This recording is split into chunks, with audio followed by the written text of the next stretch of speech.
Welcome to Rigby Literacy. Adventure Sports, On the Edge. Written by Michael Spellman. Turn to the first page. On the first page, there is a table of contents. Sometimes this is called the contents page. When reading nonfiction, you can preview what's in a book by reading this page. You can also use the contents to help you locate the information that you are most interested in and want to read. In this book, the information is presented in sections like chapters in a fiction book, with a heading or title for each section. Let's read the contents of this book and the page numbers. Contents. Introduction, page 2. Off to the Summit, page 4. Spills and Thrills, page 11. Riding the Rapids, page 18. Now that you know what's in this book, we will read the whole book together. Turn to page 2. As we read this book, we see the headings or section titles in large type, and then the text that gives us the information. We also see pictures with captions and maps, charts, and diagrams with labels and information. After we read the headings and text, we will read the captions and labels. Be sure to look carefully at the pictures, maps, charts, and diagrams. They can give you lots of information and can help you understand what you are reading. Let's begin reading the introduction on page 2. Introduction. Have you ever dreamed of racing down a whitewater river? How about climbing a 12,000-foot mountain? Or jumping a row of bumps on a BMX bike? Do these sports sound too extreme for you? Think again. In this book, you will meet 3 adventure seekers. Follow their stories as they paddle, climb, and jump to the edge. The captions say, Elke Braun Elwert. Mountain climbing brings you alive. Greg Morgan. BMX racing is the best thrill of your life. Andrew Putnam. Kayaking is really, really fun. Now turn to page 4. Off to the Summit. In New Zealand, Mount Cook rises above all other mountains. It's over 12,000 feet tall. There are no simple ways to climb to the top. Elke Braun Elwert always dreamed of climbing Mount Cook. My dad's an experienced mountain guide. One day, he asked me if I wanted to climb Mount Dixon as a practice climb for Mount Cook. I couldn't believe him. Now turn to page 6. Elke trained on other day-long trips. After years of planning, she was ready to make her dream come true. It was a cold January night when Elke and her dad hiked to Mount Cook's base.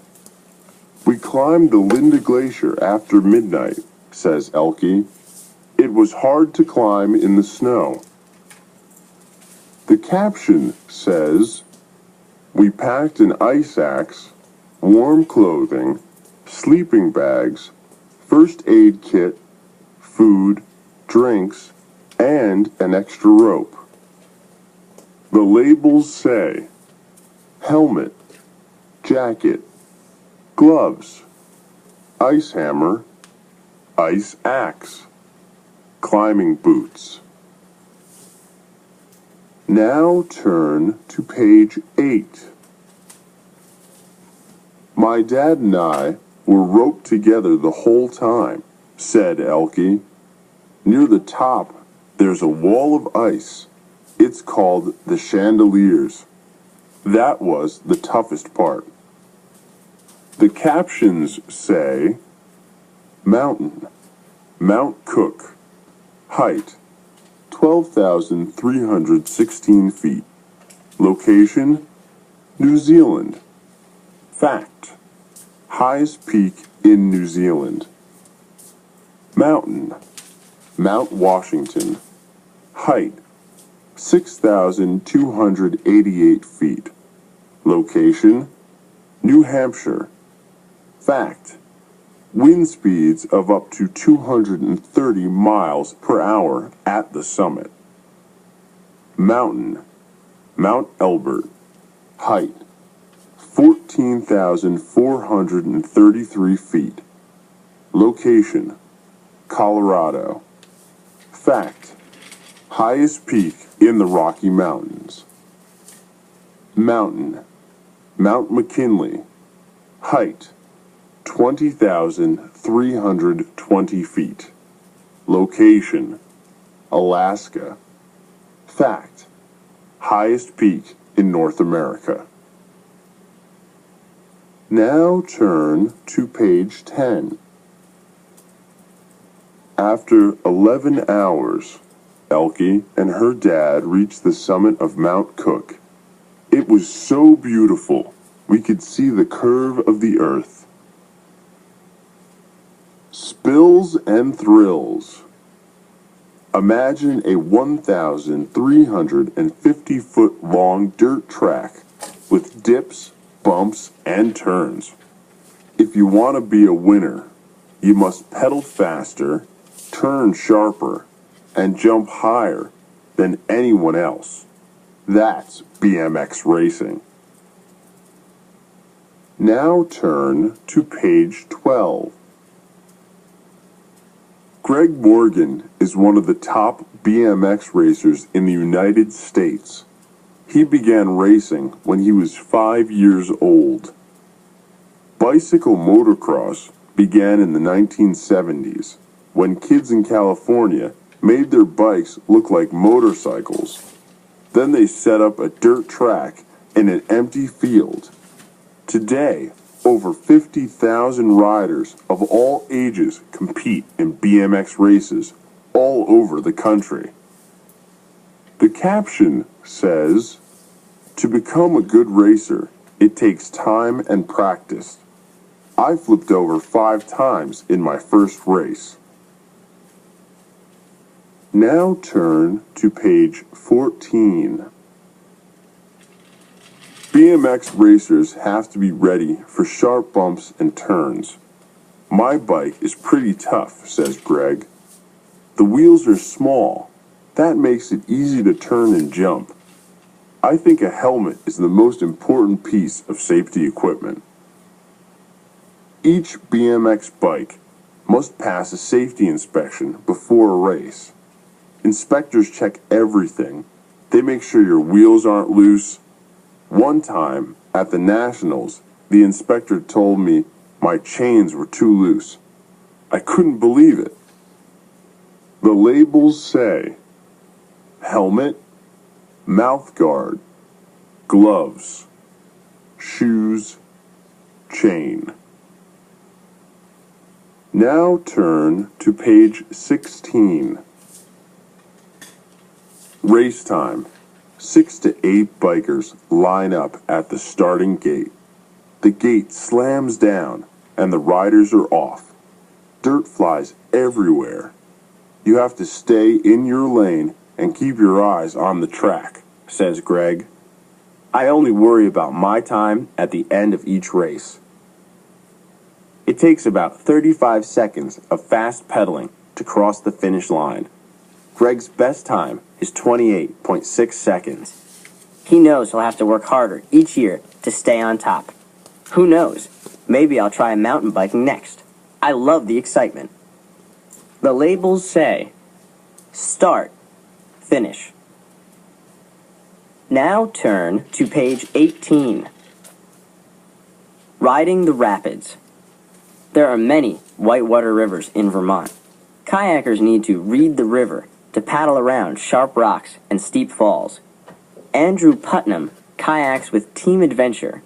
A stretch of the Connecticut River near his home is his favorite whitewater. Now turn to page 20.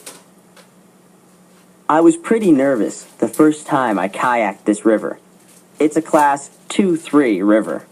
I kept wondering what I would do if I flipped over.